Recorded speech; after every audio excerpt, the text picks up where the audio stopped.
Hello friends, और आज हम पढ़ेंगे models of teaching, pedagogy, andragogy and heutagogy. Pedagogy ये ग्रीक शब्द से बना है जो कि पैडो बच्चा और एगोस लीडर से मिलकर बना है। पेडागॉजी बेसिकली बच्चों को सिखाने की कला और विज्ञान है कि बच्चों को किस प्रकार पढ़ाया जाता है। पर इसमें सिर्फ बच्चों को किस प्रकार पढ़ाया जाता है यही नहीं बताया जाता, इसमें यह भी बताया जाता है कि बच्चों को किस प्रकार हैंडल किया जाता है, उनका मूल्यांकन कैसे करना चाहिए। जैसे पेडागॉजी बेसिकली छोटे बच्चों के लिए, स्कूल के टाइम के बच्चों के लिए होता है, जिसमें छोटे बच्चों में अपनी खुद की कोई समझ नहीं होती, टीचर उनमें समझ डेवलप करते हैं। छोटे बच्चों को टीचर स्टेप बाय स्टेप सिखाते हैं कि उन्हें क्या करना है, कैसे करना है, क्या पढ़ना है। छोटे बच्चों में ज्ञान और समझ का विकास टीचर करता है। Pedagogy basically teacher centred approach है, यानी शिक्षक केंद्रित दृष्टिकोण, जिसमें शिक्षक की मेन भूमिका होती है। बच्चे की इसमें कोई भूमिका नहीं होती, बच्चा इसमें निष्क्रिय होता है यानी पैसिव होता है, और टीचर इसमें मेन होता है, क्योंकि टीचर ही बच्चे को स्टेप बाय स्टेप एक प्रकार से उंगली पकड़ के सिखाता है कि उसे अब क्या करना है, क्या पढ़ना है और कैसे पढ़ना है। इसीलिए पेडागॉजी टीचर सेंटर्ड है। स्टूडेंट स्किल डेवलपमेंट, इसमें इस बच्चे की क्षमताओं का विकास किया जाता है, क्योंकि बच्चे में समझ नहीं होती, बुद्धि नहीं होती, वो पूरी तरह से ब्लैंक होते हैं, टीचर ही उन्हें सब सिखाते हैं। रोट लर्निंग, ये रट्टा, इसका मतलब होता है रट्टा मारना। बच्चों को इसमें पहाड़े गिनती जैसे उन्हें बताया जाता है, वो उसी प्रकार उन्हें रट लेते हैं, वो उन्हें समझते नहीं हैं, बस उन्हें रट लेते हैं। फैक्ट और इन्फॉर्मेशन, इसमें बच्चे को फैक्ट और इन्फॉर्मेशन दी जाती है, तथ्य यानी सूचना, और वो उसे कंठस्थ कर लेते हैं। स्ट्रक्चर लर्निंग, यानी कि संरचित अधिगम, संरचित इसलिए क्योंकि इसमें एक परफेक्ट सिलेबस होता है, उसमें लेसन होते हैं, पहले 5 लेसन्स का एग्ज़ाम होता है, फिर बाकी 5 का, फिर उसी प्रकार टेस्ट होते हैं। तो ये सब कुछ एक व्यवस्थित होता है, क्रम से होता है। इसमें ऑलरेडी इसकी पूरी डिटेल टीचर को होती है, उसे पता है कि कब बच्चे को क्या सिखाना है और कितना सिखाना है। स्टूडेंट पैसिव, क्योंकि ये टीचर सेंटर है, इसीलिए बच्चे जो होते हैं वो निष्क्रिय होते हैं, पैसिव होते हैं। टीचर उन्हें जितना समझाते हैं वो बस उतना ही समझते हैं, उनमें धीरे धीरे क्षमता का विकास होता है। नेक्स्ट है एंड्रागॉजी। एंड्रागॉजी जो है वो वयस्कों पर केंद्रित होती है। A for andragogy, A for adult, इस प्रकार आप इसे याद रख सकते हैं। ये लक्ष्य उन्मुख अधिगम होता है। लक्ष्य उन्मुख इसलिए क्योंकि इसका कोई ना कोई उपदेश होता है कि एक क्लास से फिर दूसरी क्लास, इसका लक्ष्य निर्धारित होता है, इसीलिए लक्ष्य उन्मुख। जैसे आप ये वीडियो देख रहे हैं, पढ़ रहे हैं, नेट जीआरएफ की तैयारी कर रहे हैं, आपका कोई ना कोई लक्ष्य है, इसीलिए ये लक्ष्य उन्मुख है।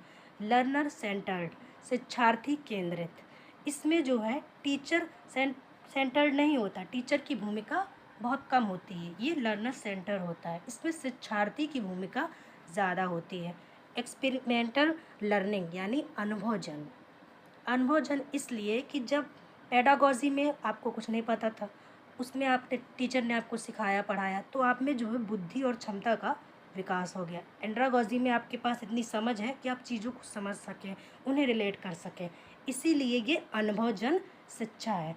फ्लेक्सिबल प्रोसेस, लचीलापन, लचीला इसलिए क्योंकि इसमें टीचर सेंटर्ड नहीं होता, इसमें स्टूडेंट मेन होता है, उसी के अनुसार शिक्षा होती है, उसी के अनुसार, इसका मतलब जो है उसके अनुरूप होती है शिक्षा। इसमें वो चीज़ों को समझने लगता है, उसे रटना नहीं होता है। स्टूडेंट एक्टिव, इसमें जो है बच्चा जो है वो एक्टिव होता है, यानी कि सक्रिय होता है, क्योंकि टीचर इसमें पैसिव होता है। तो पेडागॉजी में टीचर सेंटर्ड अप्रोच था और एंड्रागॉजी में लर्नर सेंटर्ड अप्रोच है। ह्यूटागॉजी, ह्यूटागॉजी का मतलब होता है एक प्रकार से खोज करना। यह एक स्वनिर्धारित अधिगम है, यानी कि सेल्फ डिटरमाइंड शिक्षा है ये। जहाँ शिक्षार्थी यह तय करता है कि उन्हें क्या करना है और कैसे सीखना है। टीचर इसका फैसला नहीं करता, क्योंकि ये एक प्रकार से जीवन की शिक्षा है, और जीवन की शिक्षा हमें कोई टीचर या कोई गुरु नहीं दे सकता, वो हमें खुद ही सीखनी होती है। इसीलिए ये सेल्फ डिटरमाइंड है, स्वनिर्धारित अधिगम है। फ्लेक्सिबल और अडेप्टेबल है, यानी कि लचीला और अनुकूलन शिक्षा। ह्यूटागोजी हमें वो शिक्षा सिखाती है जिससे हम किसी भी परिस्थिति में या वातावरण में खुद को उसके अनुकूल ढाल सकते हैं, इसीलिए ये लचीला है। रिफ्लेक्टिव प्रैक्टिस यानी चिंतनशील अभ्यास। चिंतनशील इसलिए कि इसमें बच्चे को सब कुछ खुद ही करना होता है, वही सोचता है कि उसे कहाँ से सोर्स चाहिए, कौन सी बुक्स चाहिए, इसीलिए ये चिंतनशील अभ्यास है। और इसका बेस्ट एग्जाम्पल है रिसर्च, क्योंकि रिसर्च में आप खुद ही सब कुछ डिसाइड करते हैं, आप ही ढूंढते हैं कौन सी बुक, टॉपिक, इसीलिए ये ह्यूटागोजी का बेस्ट एग्जाम्पल है। ह्यूटागोजी एक ऐसी शिक्षा है जो आपकी जीवन पर्यंत लाइफ लॉन्ग चलती है, वो आपको हमेशा काम आती है। एंड्रागोजी में ये होता है कि आप मान लीजिए आपने अभी पढ़ा एंड्रागोजी, ह्यूटागोजी, आप ये चीज़ें 4 साल बाद भूल जाएंगे, लेकिन जो ह्यूटागोजी में आपको जो पढ़ाया जाता है वो हमेशा चलता है लाइफ लॉन्ग, क्योंकि वो सब कुछ आप खुद से सीखते हैं, वो आपको कोई सिखाता नहीं, वो आप अपने अनुभव से सीखते हैं, इसीलिए वो आपके साथ जीवन भर चलता है।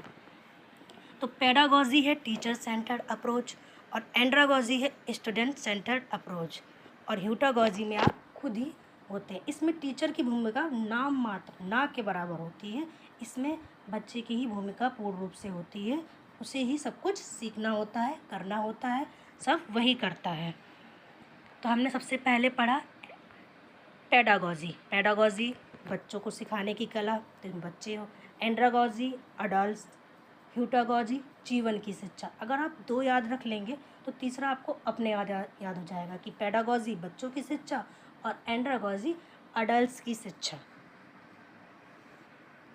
इसमें आपको ह्यूटागोजी में ये की पॉइंट याद रखना है कि ह्यूटागोजी जो है वो सेल्फ डिटरमाइंड है, यानी स्वनिर्धारित अधिगम है। ये टीचर द्वारा नहीं, ये इसका निर्णय आप खुद करते हैं। ये पॉइंट आपको याद रखना है, इम्पॉर्टेंट है, आपके एग्ज़ाम में पूछा जा सकता है। पेडागोजी में आपको ये याद रखना है कि ये टीचर सेंटर्ड है, कि इसकी संरचना जो है वो टीचर द्वारा ही निर्धारित होती है। टीचर ही सब कुछ डिसीजन लेता है कि बच्चे को क्या पढ़ाना है, कैसे पढ़ाना है, उसे कब कितना ज्ञान देना है, ये सब जो है इसका निर्णय टीचर ही लेता है। इसमें बच्चे सिर्फ रटते हैं कि आपको बोल दिया गया ये लेसन तैयार कर लाइए, ये होमवर्क कर ले आइए, तो ये चीज़ें जो है सिर्फ इसमें मेन भूमिका टीचर की होती है, टीचर ही इसमें हीरो होता है, बच्चे इसमें बिल्कुल निष्क्रिय होते हैं। और एंड्रागोजी में एडल्ट्स की भूमिका मेन होती है। बच्चे इसमें इतनी ज्ञान और इतनी बुद्धि आ जाती है, उन्हें आपको उंगली पकड़ के आपको नहीं सिखाना पड़ता कि ये करना है वो करना है, इतनी समझ उनमें विकसित हो जाती है। इसीलिए इसमें टीचर की भूमिका 50% आप मान सकते हैं होती है।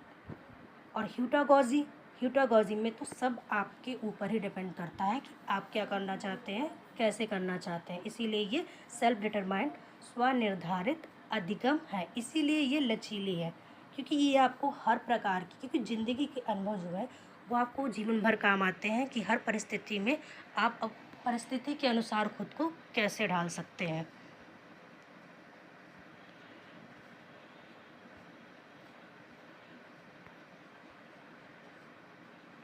तो ये थे आपके शिक्षा के 3 इम्पॉर्टेंट मॉडल, पेडागोजी, एंड्रागोजी और ह्यूटागोजी। ये आपके एग्ज़ाम के दृष्टिकोण से काफ़ी इम्पॉर्टेंट है, तो इन्हें आपको याद रखना है। आप इनके की पॉइंट अगर याद रखेंगे तो आसानी रहेगी कि ह्यूटागोजी सेल्फ डिटरमाइंड है, पेडागोजी बच्चों के लिए और एंड्रागोजी अडल्ट्स के लिए। अगर आप ये 3 पॉइंट याद रखेंगे तो आपको इससे आसानी रहेगी याद रखने में, या आप इससे भी याद रख सकते हैं, काफ़ी आसान रहेगा। एंड्रागोजी में ऑब्जेक्टिव बेस्ड होते हैं। आज का हमारा ये सेशन यहीं समाप्त होता है। अगले वीडियो में हम पढ़ेंगे Bloom taxonomy, the most important और एनटीए का फेवरेट टॉपिक। यहाँ से हमेशा ही क्वेश्चन पूछा जाता है और इस बार भी जून के एग्ज़ाम में पूछा गया था, इसीलिए आपको इस पर ध्यान से पढ़ना होगा। वीडियो अच्छा लगा हो तो लाइक कीजिएगा और हमारे साथ लगातार जुड़े रहने के लिए चैनल को सब्सक्राइब करना ना भूलें। Thank you.